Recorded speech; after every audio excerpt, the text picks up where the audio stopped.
Ibu, Bapak, Saudara semuanya yang berbahagia. Keyakinan terhadap hukum karma adalah keyakinan yang sangat penting bagi seluruh umat Buddha dari golongan yang manapun. Oleh karena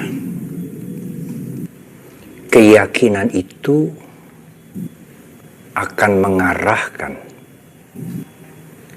cara berpikir, berbicara, dan berbuat seseorang.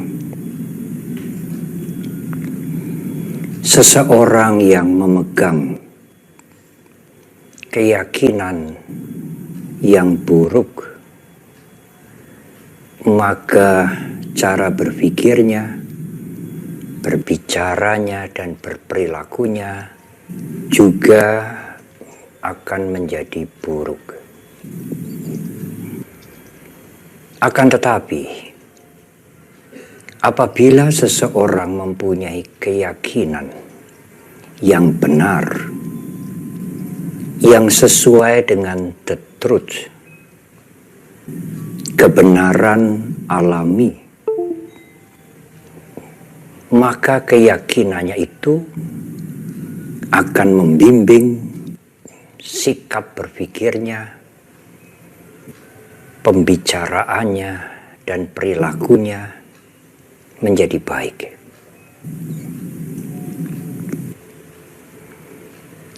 Dalam Anguttara Nikaya ada 4 rincian keyakinan bagi umat Buddha yang di dalam bahasa Pali disebut 1. Kama Saddha, 2. Kama Vipaka Saddha, 3. Kama Sakata Saddha, dan yang keempat, Tathagata Bodhisattva. 3 yang pertama adalah detil, rincian terhadap hukum karma sebagai keyakinan kita. Sedangkan yang nomor 4, yang terakhir, adalah keyakinan umat Buddha bahwa Guru Agung mencapai bodhi, pencerahan sempurna. Apakah yang dimaksudkan dengan Kama Saddha? Keyakinan terhadap hukum karma,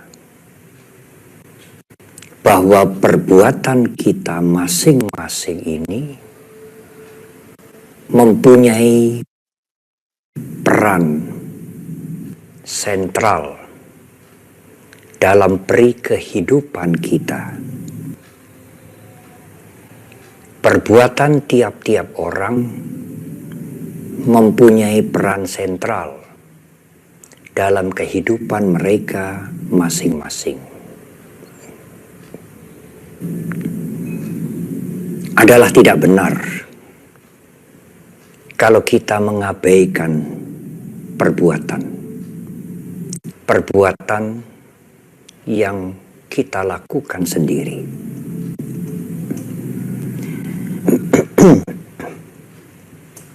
Dalam kalimat yang sederhana, apa yang kita capai, semuanya itu perbuatan mempunyai peran yang besar. Perbuatan menjadi faktor yang sangat menentukan. Sangat tidak mungkin apabila kita hanya berdiam diri, duduk-duduk saja, semua rencana yang kita rencanakan kemudian terjadi begitu saja. Sangat tidak mungkin. Peranan perbuatan dalam bahasa Pali kama atau karma dalam bahasa Sanskerta menjadi keyakinan awal bagi kita dalam keyakinan kita terhadap hukum karma. Yang kedua, kama wipakasada, keyakinan bahwa tiap-tiap perbuatan memberikan akibat. Perbuatan itu menjadi faktor yang penting dalam kehidupan kita. Karena perbuatan itu berakibat. Berakibat sekarang, juga berakibat kemudian. Perbuatan itu tidak hanya mempengaruhi atau berakibat terhadap orang lain, tetapi juga yang terbesar adalah berpengaruh dan berakibat kepada diri kita sendiri. Hal itu ditegaskan kemudian oleh Guru Agung kita pada nomor yang ketiga, kama sakata sada. Akibat itu pasti akan kita petik sendiri. Akibat perbuatan kita yang baik maupun yang buruk tidak akan dipetik, tidak akan dialami, tidak mungkin dirasakan oleh individu yang lain, melainkan oleh kita sendiri.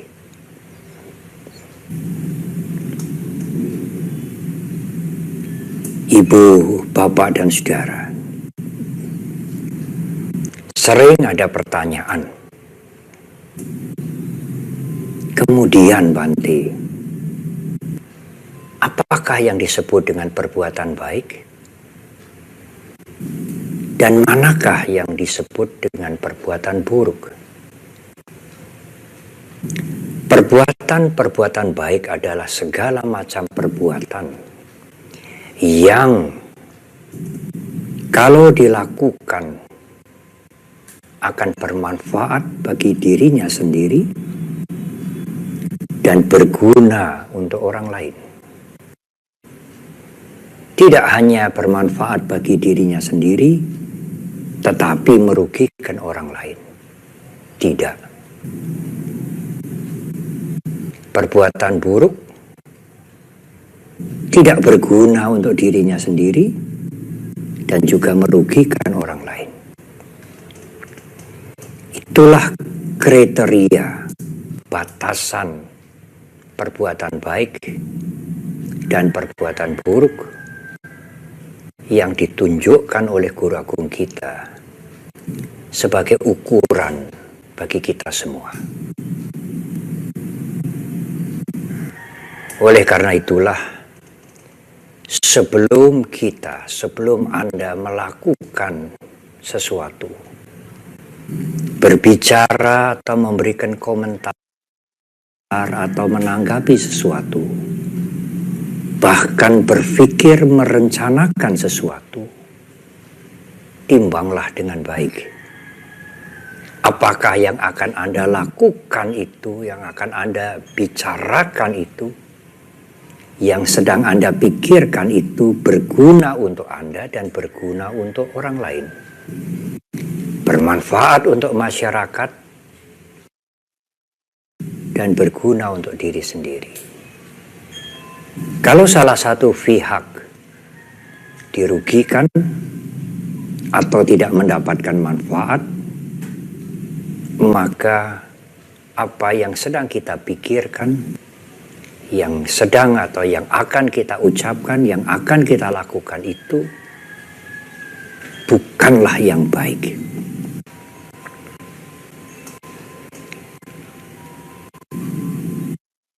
Ibu, bapak, dan saudara,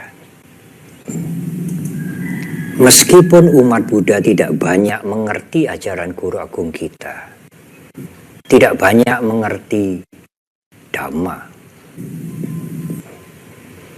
tetapi boleh saya sebutkan semuanya mengerti hukum karma dan meyakini hukum karma, bahwa perbuatan itu mempunyai peranan besar dalam kehidupan ini. Semua perbuatan itu berakibat, dan akibat itu pasti datang pada kita. Meskipun ada faktor-faktor lain yang mempengaruhi kehidupan ini, seperti iklim, makanan, dan sebagainya, tetapi faktor kamma atau karma, yaitu perbuatan, menjadi faktor yang sangat penting, bahkan yang sangat menentukan dalam kehidupan ini. Karma atau perbuatan kita sekarang, dan juga karma atau perbuatan-perbuatan kita yang sudah kita lakukan yang lalu. Tetapi, ibu, bapak, dan saudara,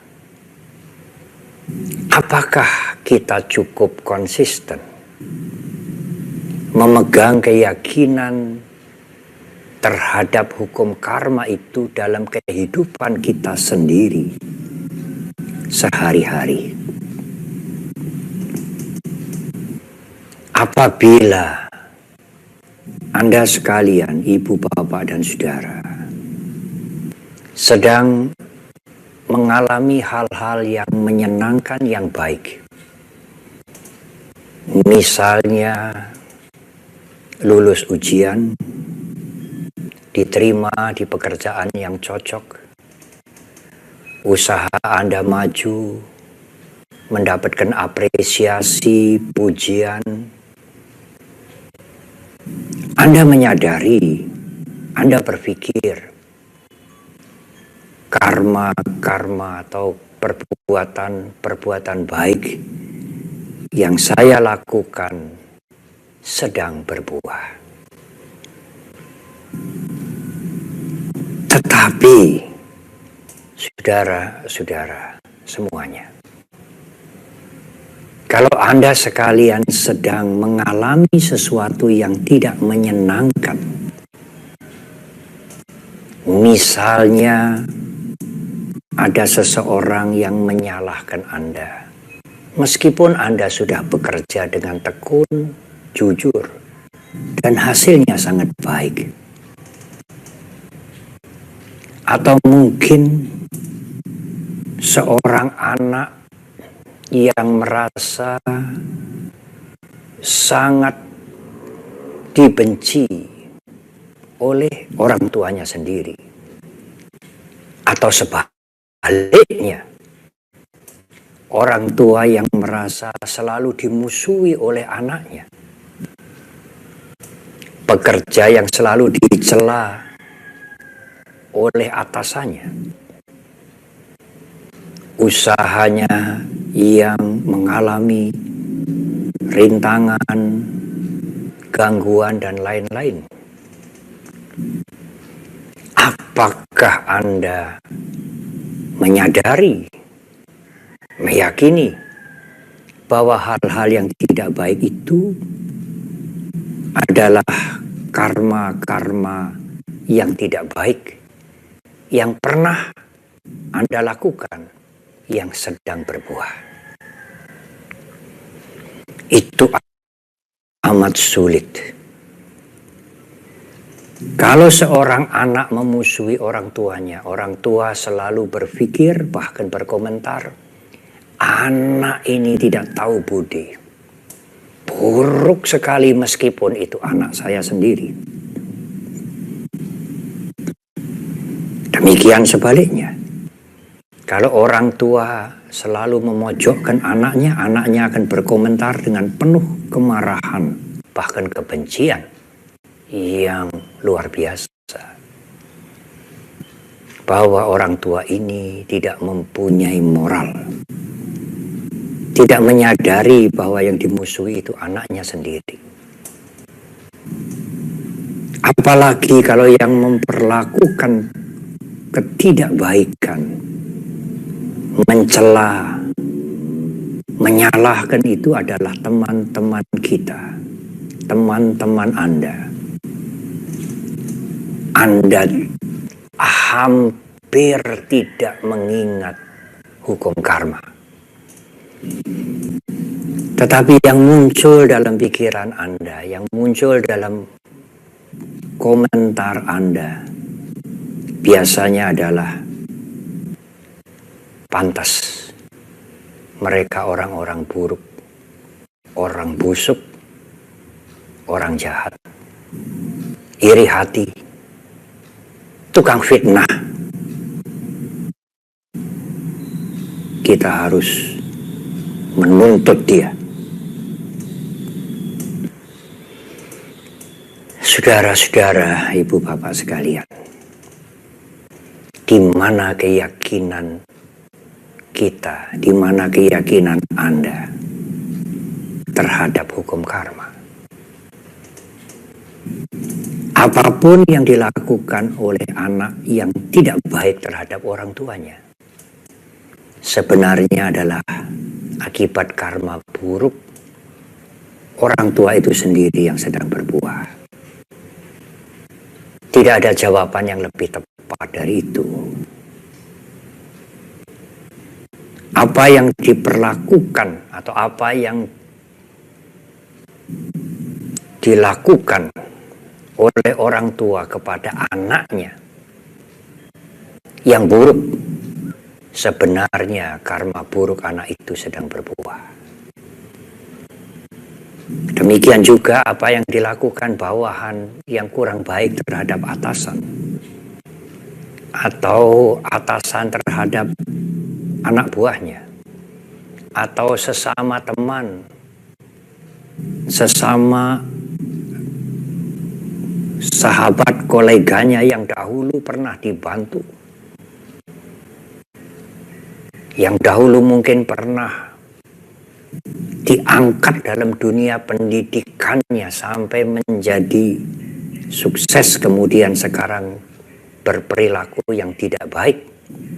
Semuanya itu sebenarnya adalah akibat karma buruk yang sedang berbuah.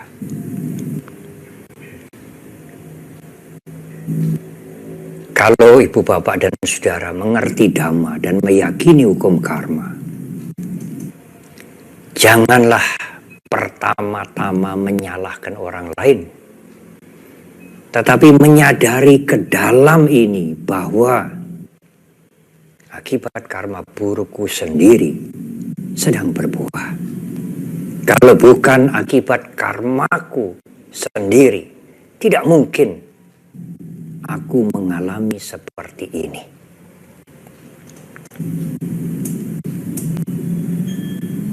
Menyadari hal itu karena keyakinan kita terhadap hukum karma, maka kebencian, kemarahan, penasaran akan menurun.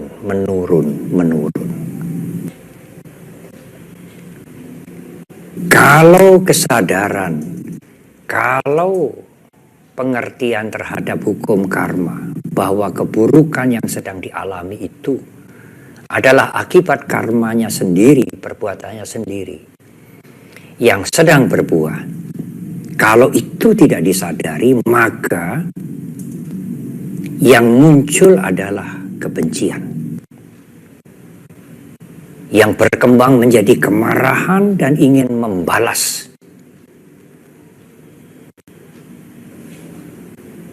Apa yang dilakukan itu menimbulkan ketegangan mental yang luar biasa, bukan menenangkan. Membalas kemarahan dengan menuntut mereka secara hukum atau dengan cara yang lain sebenarnya adalah kejahatan juga. Perilaku buruk yang sedang dimulai. Seseorang sedang mengalami, sedang memetik akibat karma yang buruk, tetapi pada saat itu juga menanam yang buruk yang baru. Alangkah sayangnya. Tetapi kalau kita bisa menyadari bahwa yang buruk-buruk, apakah fitnah, apakah celaan, apakah makian, apakah gosip, yang sedang kita terima, yang sedang kita alami itu adalah akibat dari perbuatan buruk kita sendiri, maka batin ini menjadi tenang. Sulit memang menerima, tetapi harus dicoba dan harus dilatih, karena hukum karma itu sudah menjadi keyakinan kita. Keyakinan Anda, keyakinan kita, bukan yang lain. Yang buruk-buruk itu adalah akibat dari perbuatan buruk kita sendiri, bukan dari sebab yang lain. Kalau nanti batin kita, batin Anda sudah tenang, tidak dibakar oleh kebencian dan kemarahan, solusi yang akan Anda tempuh untuk menghadapi anak Anda, orang tua Anda, teman Anda, akan menjadi lebih bijak. Karena solusi itu muncul dari kasih sayang. Kita merasa kasihan mereka-mereka yang berbuat buruk kepada kita. Karena mereka pun suatu saat nanti akan memetik akibat dari perbuatannya sendiri itu.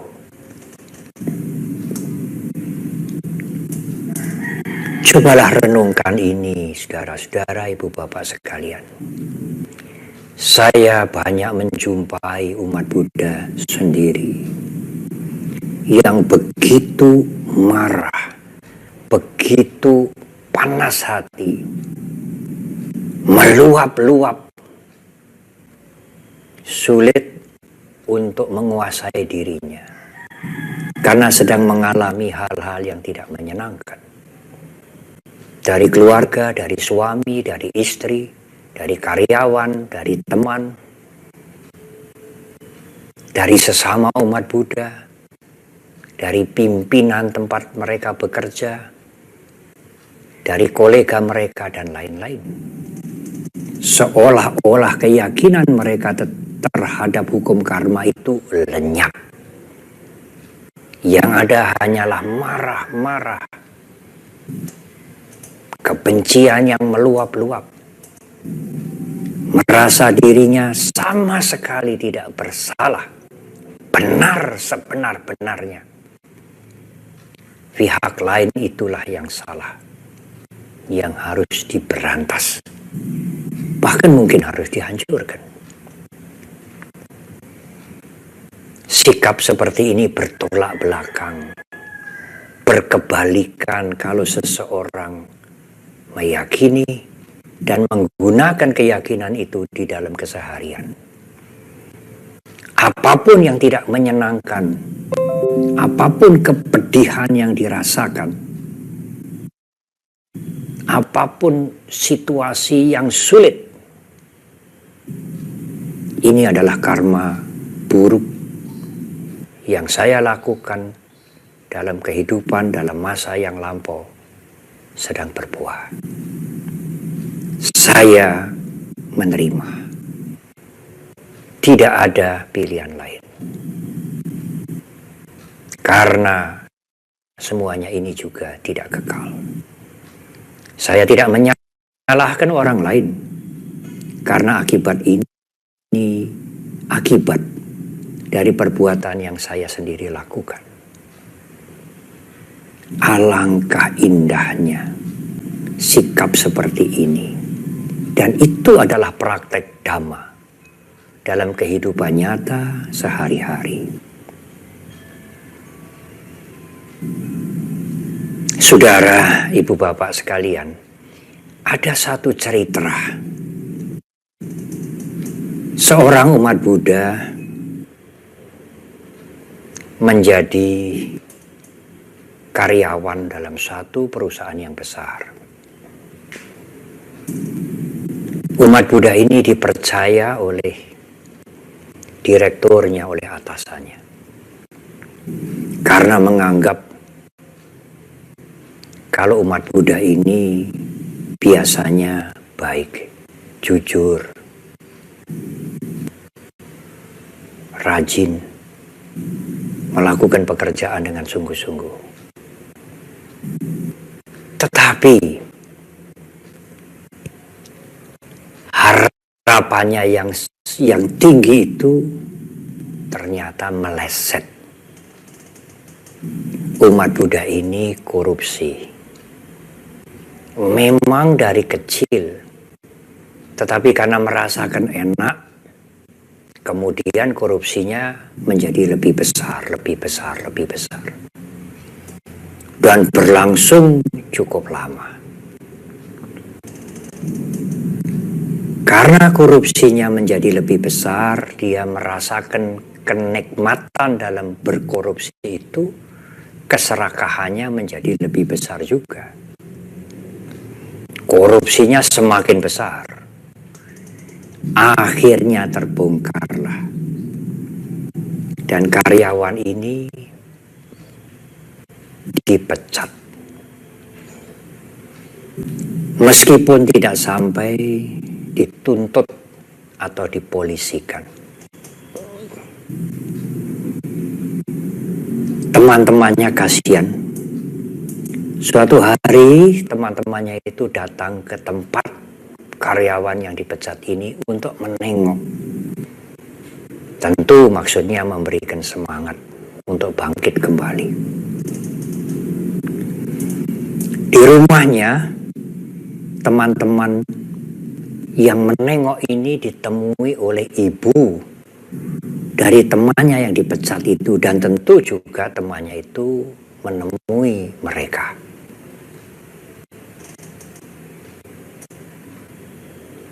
Mereka adalah keluarga Buddhis.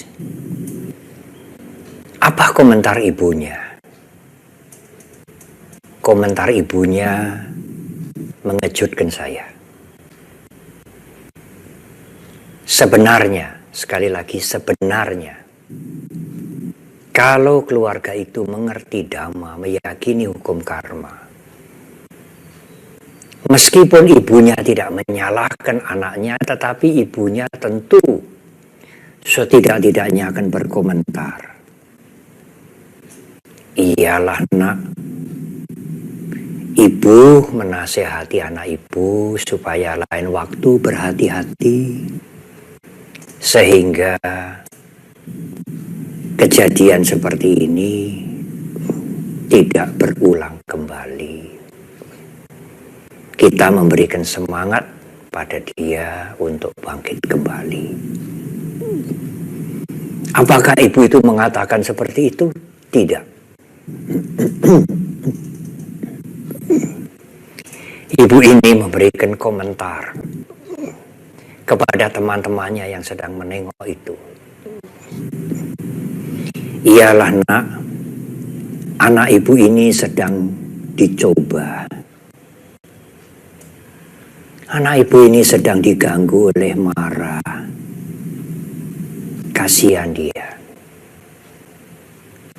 Komentar itulah yang membuat saya terkejut. Pada waktu anak-anak yang menengok temannya yang dipecat itu bercerita kepada saya. Saya berpikir, siapakah yang mencoba oleh anak yang dipecat karena korupsi itu? Ibu itu juga menyinggung, digoda oleh Mara. Marah itu dalam hal ini, dalam pengertian ibu itu seperti setan dalam pengertian umum di masyarakat. Anaknya sedang digoda marah, digoda setan, sehingga korupsi dan kemudian dipecat.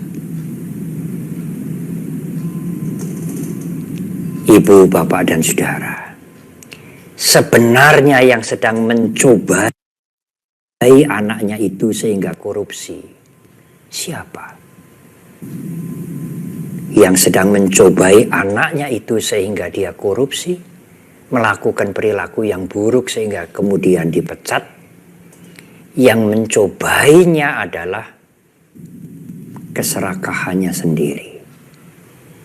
Pikiran yang sedang dirasuki keserakahan, pikiran yang sedang dirasuki kenikmatan atas keserakahan itulah yang mencobai dia sehingga berulang-ulang korupsi.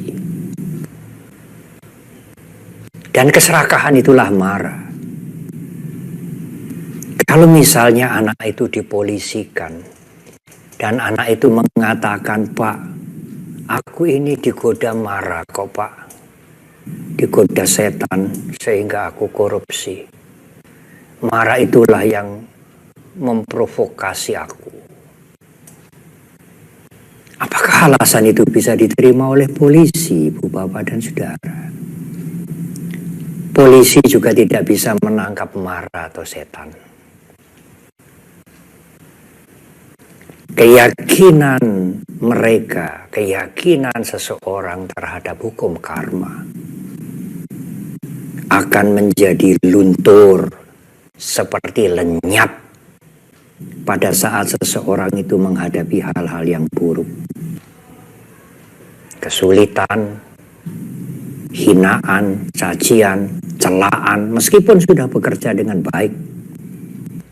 Apakah di kantor, apakah di organisasi, apakah di yayasan, apakah di pabrik, apakah di wihara, meskipun sudah bekerja dengan baik, jujur, sungguh-sungguh, mengabdi sungguh-sungguh, tetapi kemudian dicela.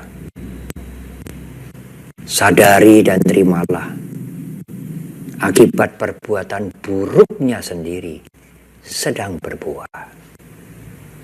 Jangan membenci, jangan marah, jangan dendam, karena hal itu tidak akan menyelesaikan masalah, justru malah memberati mental ini, menambah kotoran batin, menambah penderitaan.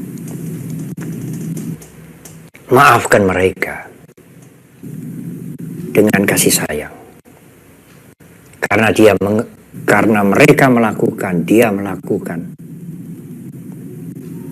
sebenarnya melakukan hal-hal yang buruk. Kita mengerti itu. Maafkan mereka dengan kasih sayang. Semoga mereka mengerti apa yang dia lakukan itu tidak benar. Menyadari bahwa apa yang dia lakukan itu tidak benar. Dan suatu saat semoga mereka berubah. Apa gunanya kebencian, kemarahan, maki-maki? Mungkin WA dengan kalimat-kalimat yang mengerikan. Apa gunanya? Bukankah itu menambah kebencian? Menambah aku salah, kama, perbuatan yang buruk? Yang tidak menyelesaikan masalah sama sekali, tetapi menjadikan masalah sangat berat. Berat bagi siapa, Bante? Bagi Anda sendiri. Memang memaafkan tidak menyelesaikan masalah. Memang memaafkan tidak bisa mengubah orang lain spontan, tetapi memaafkan itu membersihkan mental kita dari ketegangan,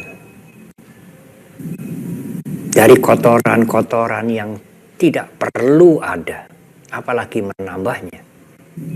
Dan itulah jalan untuk hidup tentram, hidup bahagia. Keyakinan yang keempat adalah Tathagata Bodhisattva.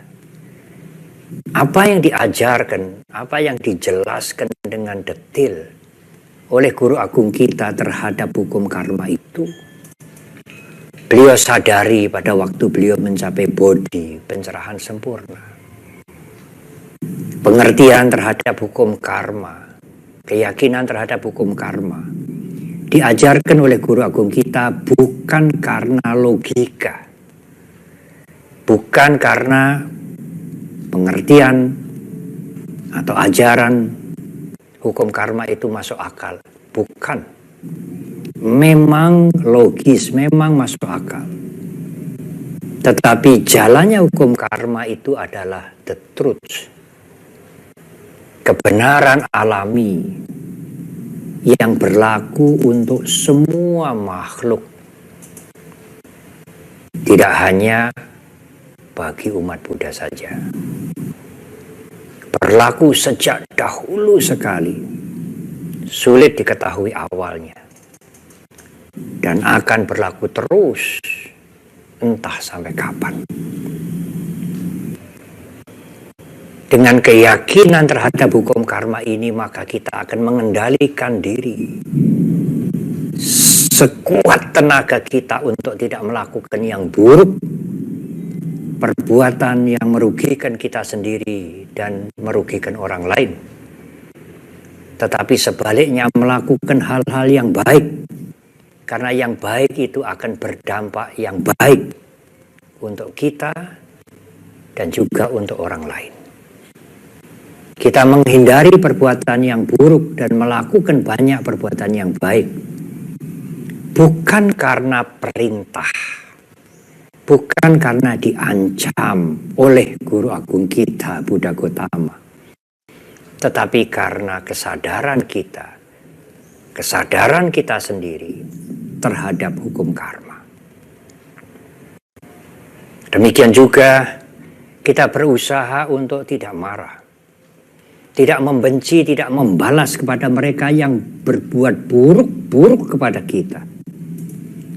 Bukan karena ketakutan atau bukan karena diancam oleh guru agung kita. Tetapi kita menyadari bahwa yang kita alami itu adalah akibat karma kita sendiri. Kalau kita memelihara kebencian, kemarahan, membalas dendam, menuntut dan lain-lain, hal itu justru akan menambah keburukan, bukan mengurangi keburukan. Ibu, bapak, dan saudara, sekali lagi memang keyakinan terhadap hukum karma itu benar-benar kita yakini, tetapi sering kita lupakan dalam keseharian. Oleh karena itu, guru agung kita menganjurkan kepada kita renungkan, sering merenungkan terhadap hukum karma. Dalam bahasa Pali disebut kama saka, kama dayada, kama yoni, kama bandu, kama pati sarana. Kita ini adalah pemilik dari perbuatan kita sendiri. Ahli waris dari perbuatan kita sendiri. Bukan perbuatan orang lain. Dilahirkan oleh perbuatan kita sendiri.